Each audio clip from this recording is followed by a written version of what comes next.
It was a stupid accident. I should have crossed at the lights like everyone else, but I had 10 minutes left to get to work, and I was wearing the most beautifully impractical shoes in my collection.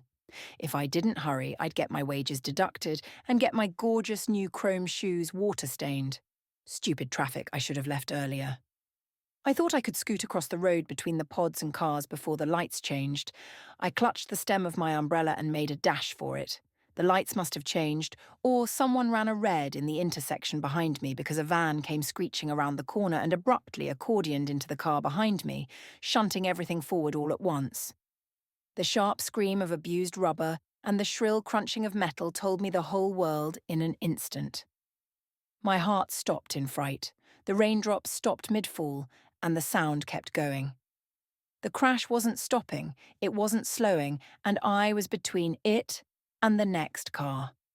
It was more than 6 months before I left the hospital, without the lower third of my legs. The woman fanned out the designs she liked on the desk, pointing to each one in turn and explaining where exactly they were supposed to go. I want the sides of the legs to have this swirling filigree look, she directed as she pointed out the contours of the largest design. Her consultant nodded and put pen to paper, writing her directions beside the points she had gestured to. "You're aware this will cost extra, miss?" he queried, still concentrating on the notes he was taking. The woman across from him seemed like a bit of a stereotypical blonde airhead. Or maybe she just had money to burn. He looked up at her, waiting for a response. She waved a hand dismissively. "Oh yes, but what's the point of all this if not to have something functional and pretty? I just can't stand the idea of having plain anything, really." The edges of her lips tugged upwards in a lukewarm smile. The consultant glanced at her sitting across the desk from him. What a stuck-up bitch. He paused a moment. The woman was going to be buying a premium service from the clinic. Why not try to upsell her and squeeze a little more money out of her? Brainless twit she might be, but she certainly had creds to spend. And I know you were only looking to replace the limbs you've lost, but have you considered extending the prostheses higher? Doing so will give a more streamlined, elegant appearance to your augmentation. He was cheering himself inside. He just knew appealing to her vanity would get her. She appeared to ponder the suggestion. "Can you show me what you mean?" The consultant smiled at her and swiveled his computer screen around to demonstrate the models available. She left the appointment enthused about the long, beautiful new legs she'd be getting in less than a fortnight. He left the appointment gloating over the fat bonus he'd be getting for suckering the woman into a vastly more expensive procedure. "Hey, Soph. You're right on time for once, I'm impressed. What have you been up to lately? Jack told me you were thinking of getting new feet." Jess grinned up at her friend as she sat stirring her latte with a stick of cinnamon. Sophia looked different somehow. Brighter. Happier, maybe. She was still a bit too thin, but that was fairly standard for Sophia. Jess looked her up and down, nodding slightly as she approved of the new hair colour. The strawberry blonde looked so much better than the platinum Sophia had last month. Sophia slipped her travel bag from her shoulder as she sat and lay it across her lap. Just a few years ago, she would have placed it firmly between her feet, but no feet meant no way to feel if a thief had their dirty mitts in it. Sophia had always prided herself on having common sense. Jess sipped her latte and nattered on about her new job. Sophia wasn't really listening. It was something about working with kids. Sophia couldn't stand anyone under 15, they just couldn't hold a decent conversation. And boys were always staring at her tits. She sneered inwardly as she watched Jess turn her fork sideways and cut her cheesecake into a half-dozen bite-sized pieces. Jess was a bit OCD in her opinion, and wouldn't eat her food until it was in tiny little bits. "You haven't ordered yet, Sophia?" "Nah, I'm booked in for a bit of surgery this afternoon. I'm not supposed to eat anything, and you know what caffeine does to me." "Nothing dire, I hope?" She looked closely at Sophia. Nothing seemed to be wrong with her. Sophia shook her head and Jess's worry dissolved. "Why not a chai? You still like chai, don't you?" she suggested. Sophia paused a moment. That actually sounded pretty good. She reached forward to the middle of the table and pulled the order unit up from its slot. They'd changed the bloody operating system again, damn them. It took her a little longer to find her favourite chai. She tapped on the icon and waved her cred card over the hotspot. The order unit flashed an estimate of 5 minutes at her. She was pleased. It'd be quicker than last time. The chai arrived on time and Sophia and Jess caught up on gossip. Jess showed off pictures of her new summer wardrobe, and Sophia oohed and ahed at the appropriate intervals. Sophia felt her phone go off and she pulled it from her bra to check what it wanted. Her appointment was scheduled to begin in 2 hours. She frowned. It would take almost that long to get there. Take your car to work Fridays were a stupid idea in her opinion. Cars were a waste of money when you could just take the pods everywhere for a fraction of the price. She bade Jess a warm goodbye and rushed off to hail a clear-top pod. Sophia winced at the sharp ache in her new hip sockets. She was thankful they had better anaesthetic and painkillers than she was given during her stay in hospital. If the accident taught her nothing else, it had definitely taught her that skimping on health insurance was a very bad idea. It was still early morning, just past dawn, and there was nothing but silence. The light filtering through the filmy curtains was still blue-tinged with night, with nothing to occupy her aside from twinges of pain and a dull, thudding ache. Sophia gingerly propped herself up on her elbows and flung back her blankets with one hand to inspect her purchase.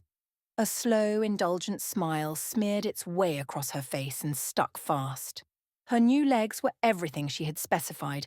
They were flawless and intricately detailed with the ivy leaves she herself had drawn. Her legs were lithe and slender, almost exact duplicates of the original models, save for the fact they were a cool silvery metal. She trailed an unhurried hand down over the tops of her thighs and drew them lightly across the carvings. She couldn't wait to show them off at work. No one else had anything nearly as avant-garde as these pins. Ha! Pins.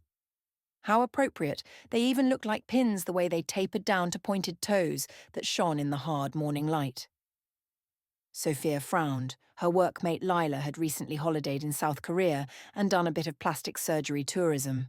She'd come back with cochlear augments, a change of eye colour, and a femur lengthening. It amused Sophia that even after that she was still taller than Lila. She glanced at the clock above the doorframe. Almost 7 a.m. The nurse wasn't due to bring breakfast until 8:30. Sophia grit her teeth and patiently edged towards the far end of the bed, her progress hampered by discomfort and the unfamiliar weight of her new legs. A bead of sweat made itself known as it scurried down the side of her nose, diffusing into the corner of her mouth. She could take the pain. She'd taken a lot worse before, and on the plus side, she was still doped up on fantastic painkillers. Bit by bit, she moved closer to the end and stretched out. Leaning as far over as she could, she reached over and plucked her chart from its hook on the foot of the bed. A fortnight. A whole 2 weeks before she was released. Sure, she'd scheduled twice that and used up all her saved holiday time, as well as her annual holiday, but she planned to spend a lot more than half shoe shopping. Curious to see if she could, Sophia tried to wriggle her toes. She succeeded. The sight, the feel of moving her new digits, propelled her into uncontrollable, joyous peals of laughter. By the time she was finished, she'd laughed herself sore. She dragged her laptop out of her travel bag on the bedside table and set it on her lap. If she was stuck in bed for a while, then she'd just have to entertain herself with some web shopping. Every so often she'd look over the top of the screen, wiggle her toes and giggle. It took a while, but she managed to wheedle the clinic into discharging her a week early. She'd hailed a pod as soon as she set foot. She gloried in the concept. She had feet again, outside the door. She eased into her seat as the pod pulled out into traffic along its rail. Sophia spent the ride happily fantasizing about all the new shoes she'd be able to add to her collection. The automated vehicle dropped her off at her apartment building, and she took the elevator up to her flat, jammed the key into the lock, and shouldered the door open. Sophia let her travel bag tumble to the floor as she teetered into the kitchen on her crutches. Still very tender and sore, she bent over the kitchen island to catch her breath and smiled maniacally into the chopping board her forehead rested on. Bracing most of her body weight on the countertop, she reached down and delicately untied her wrap skirt, letting it fall beside the kitchen island in a puddle of fabric. She unhooked the end of the left crutch from under the skirt and hobbled through into her bedroom to get a look at herself in the mirror. After a while, her face began to hurt, and she was forced to stop grinning. She called it a night and flopped carefully onto the bed. Rather than going to the effort of getting under the covers, she simply tugged the other half of the blankets over her body. The crutches slid off the side of the bed unremarked and clattered onto the wooden floor. Sophia stifled a yawn as she clapped twice and the light disappeared. She was asleep almost instantly. Her first day back at work was filled with effusive praise and many compliments on her new legs. She'd worn a sensible, but still stylish, ladies' business suit, whose skirt extended below the knee. The grey pinstripe made the grey of her eyes deepen almost to match and flattered the silver of her legs perfectly. The previous night she'd put an ash blonde rinse through her hair to better match her new limbs.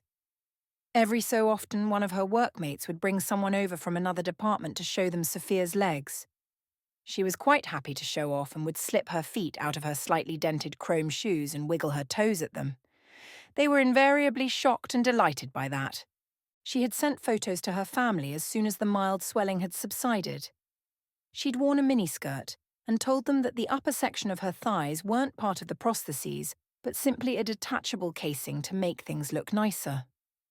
She knew they'd fly off the handle if they found out she elected to remove most of her upper thighs for the augment. One of her co-workers emailed her a link to an augment fan site. She knew there'd be hell to pay if she was caught browsing the web on company time, but she couldn't help herself. Sophia tapped in the address and was rewarded with the most beautiful pictures she had ever seen. Some of the augments people had in those pictures were incredible. One of the images on the 8th page took her breath away. It was a photo of a very handsome man with an arm augment. The caption below the picture told her he'd lost most of his arm in a boating accident, and instead of only replacing what he'd lost, he'd done similar to her and extended the prosthesis up to a major joint. She ploughed her way through the site, saving nearly every second image. She surreptitiously printed of a few of her favourites and stuffed them into her handbag before dumping the rest of the files onto her phone. She set the one of the golden-armed man as her wallpaper and spent the rest of the afternoon daydreaming about what she might augment next. At 4:20, the floor manager called her into his office. She'd been caught again. Damn. That was the 3rd time this quarter she'd been hauled up for wasting company time. One more, and her pay would be docked. She knew Andreas didn't like her, and he took every opportunity to make her life suck, so she plastered on her most "I'm sorry I won't do it again, sir" face and fed him a line about being overcome with excitement in finding other people to connect with about loss of limbs. He dismissed her, and she made her way back to her desk. After Sophia finished work that evening, she enjoyed the last of the evening sun in the pod, ride home looking through all the images she had saved to her phone and tracing the contours of the augments in the photos she had printed. One woman had her torso done in such a way that she'd never have to worry about a fat tummy ever again. The augment itself looked like a flexible silver tube of snake scales. The idea appealed to Sophia immensely, and she closed her eyes, imagining what she would look like with that. She used the terminal in the pod to log into her email account. Attaching the image, she sent an email to the clinic she had used and requested a quote. Sophia remembered her grandmother telling her that as soon as people had their first tattoo finished, they'd almost immediately be planning for their second. Grandmama was covered in tattoos. Maybe it was the same with augments. Sophia noticed that a few of her friends had sent her messages saying how much they loved her new legs. There was a message from Jess among them. "Hey, Sophia, your new legs look so awesome. How much did they cost you? I thought you said in your message that you can wiggle your toes. How the heck is that possible? Are you going to get more leaves on them later? Hey, I just realized you can wear your shoes again. That is so cool. We should go shoe shopping sometime. Seriously, send me some more photos, girl. I want to see more." Jess. She was pleased everyone thought they were as awesome as she did. They'd love the torso section she had in mind for her next augment. Now she just had to start saving again. Her bedroom mirror was plastered with photos all around the edges of people with beautiful augments. Every morning she looked at them to remind her not to waste her money on new clothes and shoes. She cut back hard on coffee.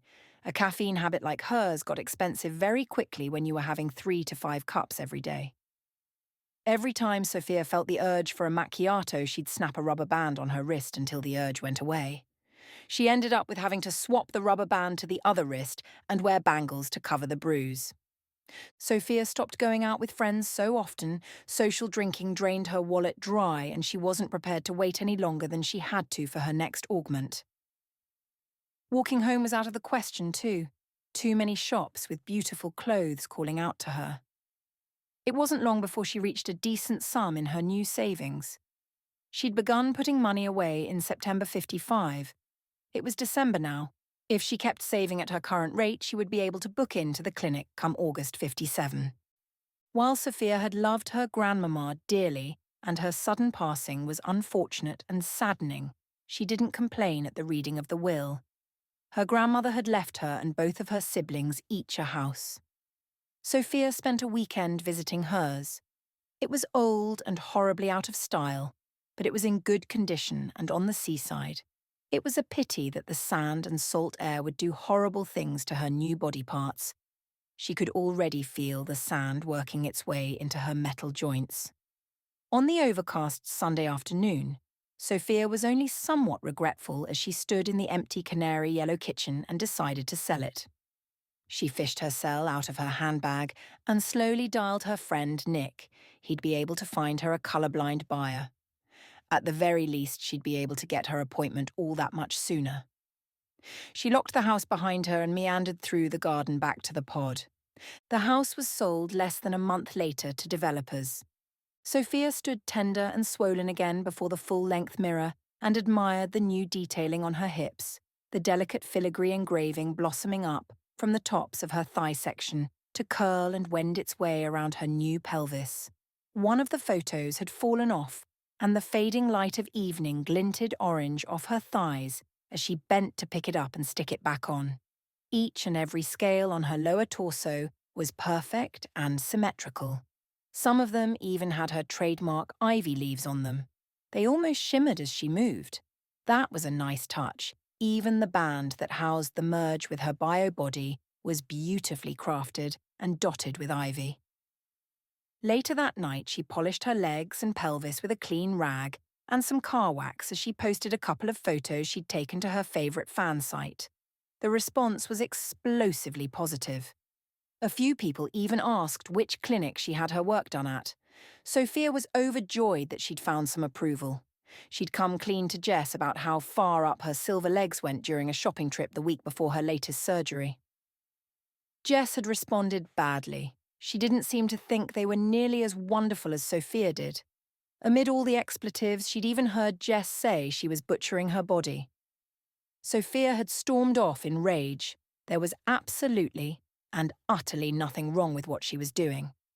People got tattoos and scarification all the time, and huge hoops of open space in your earlobes were commonplace these days. This was exactly the same. She was just modifying and improving her body to be the way she felt it should be. It wasn't long before her elder sister rang. Bridget had always been nasty to Sophia, secretly jealous that her little sister was the prettier of the two daughters. Sophia tried to ignore it. "What the hell are you doing to yourself, you stupid little cow? Mum wouldn't have wanted you to slice yourself up and throw away your insides. Why are you doing this to yourself? You're behaving like a plastic surgery addict from the 1990s. You might think you look great, but you don't. You know, you look like a freak." Bridget had immediately launched into a rant, even before Sophia had lifted the phone all the way to her ear. Sophia patiently listened to her sister, refuting each statement in her mind as she waited for her to run out of steam. It took a while and she wandered into the kitchen to nuke some leftovers. She likened the whole experience to getting a howler from the Harry Potter books her grandmama had given her as a child. They were dog-eared and falling apart with age. Grandmama had bought them for herself when they first came out, which meant they were positively ancient. Bridget finally began winding down just as the microwave beeped. "You fucking better not have put the phone down and walked away, Sophia Corey Adams," her sister growled. Sophia was furious. Fucking no one used her full name. "Don't call me again. Ever." Sophia deadpanned and bashed the handset down hard into its cradle, her teeth mirroring the grinding of the plastic. Fuck that. For good measure, she ripped the battery out of the handset. Sophia knew that none of the shit that had spewed from her sister's mouth was true. She was gorgeous, she had style, and all of her augments were tasteful and elegant. She stabbed her fork sharply into her sausage curry and bit into it. Maybe it would cheer her up to look through some more augment fan sites on the web. She plopped herself down onto the couch and winced. She needed to be a lot more careful with herself post-surgery. Sophia draped her favourite green wool blanket over her lap and opened her laptop. Her favourite photo still stared out at her from her computer screen, whispering to her that it should be the next step. Gold wasn't her thing, but the way his arm was articulated in the photo was a work of art. Sophia loved the idea of having long, slender, elegant hands and arms. Ever since she was a child, she'd wanted long, delicate fingers instead of her short, stubby ones. Sophia frowned to herself. If she kept replacing body parts, she wouldn't have any bone marrow left to generate red blood cells. She'd have to leave the bones and some of the muscle in her arms like she'd done with her femur. Her brother Jack rang her cell the next day trying to persuade her not to get any more work done. She hung up and blocked his number. She decided to stop after the next procedure. She was running out of body to modify, so it would be the last. Then she'd be finished. She was a work of art, nearly complete. She was refused by her favourite clinic when she tried to book another appointment.